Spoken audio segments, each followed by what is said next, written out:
Alhamdulillah nahmaduhu wa nasta'inuhu wa nastaghfiruhu wa na'udzu billahi min shururi anfusina wa min sayyiati a'malina may yahdihillahu fala mudilla lahu wa may yudlilhu fala hadiya lahu la nabiyya ba'da.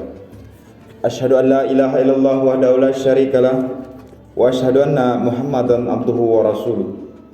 Allahumma shalli ala sayyidina Muhammad wa ala ali sayyidina Muhammad. Wa qala Allah ta'ala fil Qur'anil Karim, ya ayyuhallazina amanu taqullaha haqqa tuqatih wa la tamutunna illa wa antum muslimun. Wa qala ya ayyuhallazina amanu taqullaha wa qulun qawlan sadida yuslih lakum a'malakum wa yaghfir lakum dzunubakum wa may yuti'illah wa rasulahu faqad faza fawzan 'azima. Wa qala Rasulullah sallallahu alaihi wasallam, haqqul muslim alal muslim hamsin, radus salami wa iyadatul maridi wa taba'ul janaizi wa ijabatud da'wa wa tasmiyatul atis. Pertama-tama dan yang lebih utama, marilah kita selalu mengucapkan rasa puji serta syukur kita kepada Allah Subhanahu wa taala. Pada hari yang mulia ini, yaitu hari Jumat, kita masih diberikan nikmat oleh Allah Subhanahu wa taala berupa kesehatan, sehingga kita semua selaku muslim dapat melangkahkan kaki menuju masjid yang kita cintai ini dalam rangka melaksanakan salat Jumat secara berjamaah. Yang kedua kalinya, salawat serta salam selalu kita curahkan kepada junjungan kita Nabi akhir zaman, yaitu Nabi Muhammad sallallahu alaihi wasallam. Semoga kita semua selaku umatnya selalu mengikuti sunnah-sunnah beliau hingga akhir kiamat. Selanjutnya selaku khotib, kami mengajak diri khotib sendiri dan umumnya kaum muslimin dan muslimat sekalian, marilah kita selalu meningkatkan kadar iman serta takwa kita kepada Allah Subhanahu wa taala dengan menjalankan segala perintahnya dan meninggalkan segala yang dilarang oleh Allah Subhanahu wa taala. Adapun judul khutbah kita pada Jumat kali ini yaitu hak sesama muslim yang harus kita jaga. Hadirin jamaah Jumat yang dirahmati oleh Allah Subhanahu wa taala. Allah Subhanahu wa taala menciptakan manusia sebagai makhluk individu sekaligus sebagai makhluk sosial. Makhluk individu dalam arti ia memiliki karakter yang unik, berbeda dengan satu dan yang lain, sedangkan manusia sebagai makhluk sosial ia membutuhkan manusia lain dalam memenuhi hajat atau memenuhi kebutuhannya sehari-hari.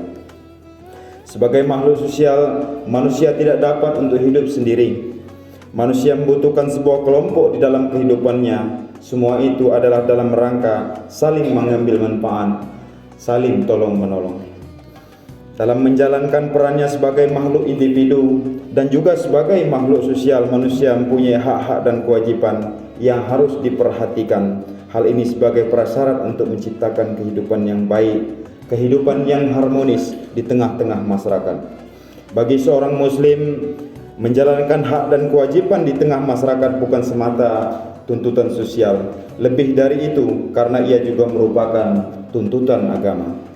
Hadirin kaum muslim dan muslimat yang dirahmati Allah Subhanahu wa taala. Banyak hadis-hadis Rasul yang berbicara tentang hak sesama muslim yang harus ditunaikan sebagai bagian dari anggota masyarakat. Salah satunya adalah dalam sabda Rasul yang diriwayatkan oleh Imam Al-Bukhari. Abu Hurairah berkata, aku mendengar Rasulullah sallallahu alaihi wasallam bersabda, hakul muslim alal muslim hamsun, radus salami wa iyadatul maridi wa taba'ul janaizi wa ijabatud da'wa wa tasmiyatul atis. Hak sesama muslim atas muslim lainnya yaitu ada 5 perkara: menjawab salam, kemudian menjenguk orang yang sakit, mengantarkan jenazah, menghadiri undangan, dan mendoakan orang yang bersin.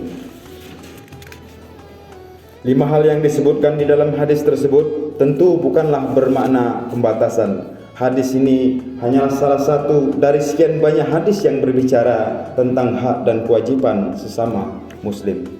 Yang pertama yaitu menjawab salam. Salah satu bentuk sebuah kepedulian, bentuk sebuah penghargaan dan penghormatan seseorang kepada orang lain adalah dengan saling menyapa. Dengan itu hubungan akan semakin erat, hubungan akan semakin akrab. Banyak cara atau ekspresi seseorang ketika menyapa saudaranya. Namun dalam ajaran Islam, cara yang disyariatkan adalah dengan mengucapkan Assalamualaikum, atau lebih lengkapnya Assalamualaikum warahmatullahi wabarakatuh. Salam sendiri dalam bahasa Arab berasal dari kata salimah yang bermakna selamat, yang bermakna damai, bukan sekedar sapaan semata, tapi inti dari salam adalah doa. Mendoakan keselamatan bagi orang lain. Salam juga bermakna tahiyah atau penghormatan, sebagaimana yang disebutkan dalam Al-Quran surat An-Nisa ayat 86, yang artinya ketika seseorang mengucapkan salam, sesungguhnya dia sedang memberikan sebuah penghormatan dalam bentuk jaminan akan nilai-nilai keselamatan dan juga akan nilai-nilai kedamaian. Selain itu, mengucapkan salam dalam salah satu hadis yang diriwayatkan oleh sahabat Ammar bin Yasir disebut sebagai salah satu bukti kesempurnaan imam, yang berbunyi salasun man jamahunna faqad jama'al imana al insafu min nafsika wa bazulus salami lil alami wal infaku minal iqtari. 3 perkara yang apabila seorang memiliki ketiga-tiganya, maka ia akan sempurnalah imannya. Yang pertama yaitu bersikap adil pada diri sendiri. Yang kedua, mengucapkan salam pada setiap orang. Yang ketiga, berinfak dalam kondisi pas-pasan. Hadis riwayat Bukhari. Orang muslim yang sempurna imannya adalah orang yang paling mencintai. Bukti cinta itu dia mewujudkan dengan mengucapkan salam. Ada rasa yang berbeda ketika mengucapkan salam pada sahabat atau saudara ketika bertemu sambil bersalaman, apalagi berpelukan. Saat itu ada kebahagiaan yang menyelusup ke dalam hati, kebahagiaan yang mungkin tak mampu dilukis dengan kata-kata. Kemudian yang kedua yaitu menjenguk orang yang sakit. Setiap kita barangkali pernah merasakan yang namanya sakit.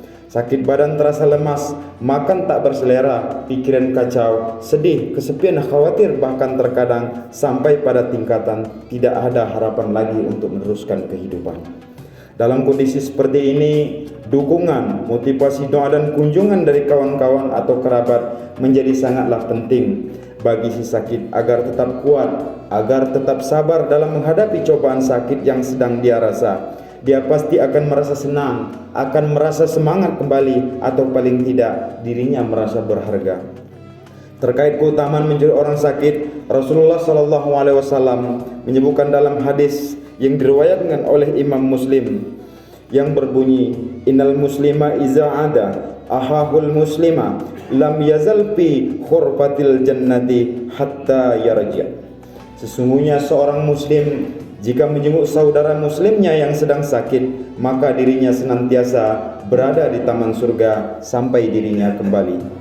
Menjenguk orang sakit adalah sarana untuk mengumpulkan pahala, sekaligus ia juga merupakan bentuk kepedulian kita terhadap sesama, serta sarana untuk lebih bersyukur atas karunia nikmat sehat yang masih kita terima. Selanjutnya yaitu yang ketiga, mengantarkan jenazah. Kematian itu pasti akan menghampiri siapa saja. Ketika ada orang yang meninggal dunia yang masih hidup berkewajiban untuk memenuhi hak si mayit. Hukum memenuhi kewajiban ini bersifat fardu kifayah.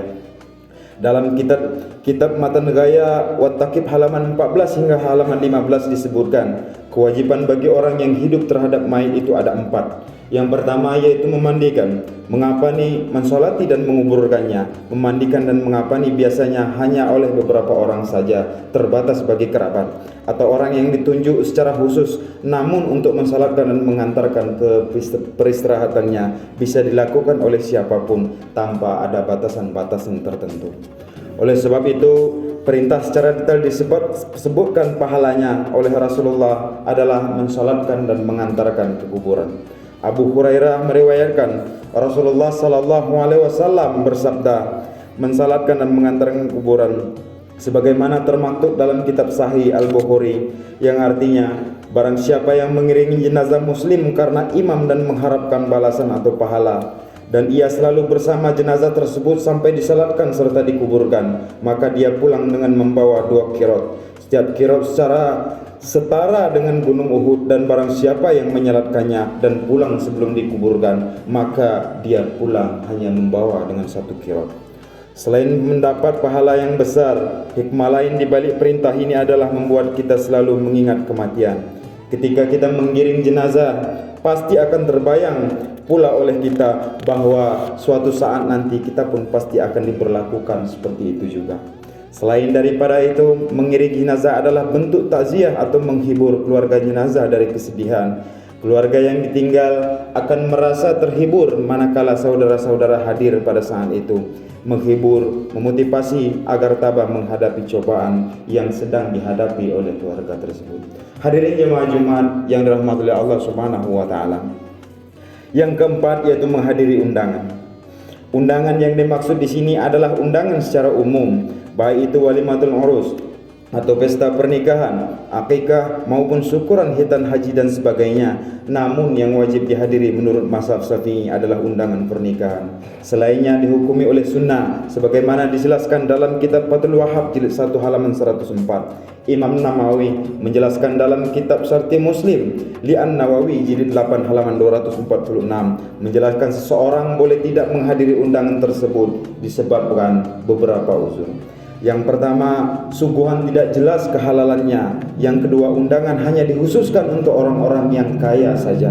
Yang ketiga, ada yang tersakiti jika ia hadir. Yang keempat, terdapat orang yang tidak layak untuk bersamanya. Yang kelima, diundang karena yang mengundang khawatir akan sikap buruknya. Yang keenam, diundang karena mengharap jabatan darinya. Yang ketujuh, diundang agar ia berkenan membantu dalam kebatilan. Selain itu, tidak boleh ada kemungkinan dalam acara tersebut, semisal adanya acara minum-minuman, perabot dari sutra, gambar-gambar hewan yang dilarang, dan menggunakan bejana yang terbuat dari emas maupun yang terbuat dari perak. Kemudian yang kelima, yaitu mendoakan orang yang bersin. Bersin adalah keluarnya udara dengan keras, dengan kuat, disertai hentakan melalui 2 lubang hidung dan mulut. Bersama dengan bersin keluarlah debu, keluarlah kuman, kutu, dan mikroba yang terkadang masuk tanpa sengaja ke dalam organ pernapasan, sehingga saluran pernapasan kita menjadi bersih kembali. Rasulullah pun memberi tuntunan bagi orang yang bersin agar berusaha untuk menutup mulutnya dengan kain atau tangan dan berusaha menahan suara agar tidak mengganggu orang lain. Selain itu, Rasul juga memerintahkan bagi yang bersin atau mendapati saudaranya yang bersin untuk berdoa, sebagaimana dalam hadis yang diriwayatkan oleh Abu Daud yang berbunyi, "Iza antasa ahadukum falyakul alhamdulillah ala kulli halin wal yakul ahu aw sahibuhu yarhamakumullah wa yakula huwa yahdikumullah wa yuslihu balakum." Apabila ada salah seorang di antara kalian yang bersin, hendaklah dia mengucapkan alhamdulillah ala kulli halin, dan saudaranya yang mendengar mengucapkan ya harmakumullah, dan dia menjawab yahdikumullah. Imam Nawawi menjelaskan dalam kitab Al-Azkar jilid 1 halaman 442, para ulama sepakat atas disunnahkannya mengucapkan lafaz alhamdulillah atau alhamdulillahirabbil alamin atau alhamdulillah kulli halin. Bersin secara kesehatan dianggap sebagai respon tubuh untuk melindungi otak dari hal yang bisa mengganggu kinerjanya, sehingga ketika kita bersin, sejatinya tubuh yang bersangkutan akan sehat sebab bersin dari kuman dan mikroba yang berbahaya. Dari sini kita bisa memahami bahwa bersin adalah nikmat Allah yang patut disyukuri, dan wujud syukur itu adalah dengan membaca doa seperti yang telah disebutkan dan disarankan oleh Rasulullah SAW. Kemudian timbul sebuah pertanyaan, siapa saja yang disebut dengan muslim? Muslim itu mempunyai makna yang lebih umum dari mukmin. Apabila disebut secara bersamaan, muslim kaitannya dengan orang yang melakukan amalan lahiriah, baik perkataan lisan maupun anggota badan. Sementara mukmin itu terkait dengan amalan-amalan batin. Namun apabila disebut secara harfiah, muslim dan mukmin itu bermakna yang sama. Seperti yang disebutkan dalam hadis 5 as-salam muslim. Dalam hadis itu Rasul menggunakan kata muslim, tapi muslim dalam hadis itu juga bermakna mukmin, sebab disebutkan secara terpisah. Standar seseorang dikatakan muslim adalah apabila dia percaya pada rukun Islam yang 5, dan mukmin apabila dia percaya pada rukun iman yang 6. Artinya siapapun orang itu selama rukun Islamnya masih 5 dan selama rukun imannya masih 6, dia berhak mendapat 5 hak sesama muslim sebagaimana disebutkan oleh Rasulullah SAW. Pemahaman akan hal ini penting karena faktanya sering terjadi di tengah masyarakat, sebab beda ormas beda amalnya. ibadah yang masih dalam ranah khilafah, sengketa masalah keluarga atau masalah di tempat kerja berakibat pada pengabaian akan hak-hak saudara sesama muslim yang seharusnya kita tunaikan. Hadirin kaum muslimin muslimat yang rahmat oleh Allah Subhanahu wa taala. Demikianlah materi khutbah singkat kita pada Jumat kali ini. Mudah-mudahan bermanfaat untuk kita semua. Amin ya rabbal alamin. Aqulu qauli hadza wa astaghfiruhu li wa lakum wa lisairil muslimin min kulli dzambi fastaghfiruhu innahu huwal ghafurur rahim.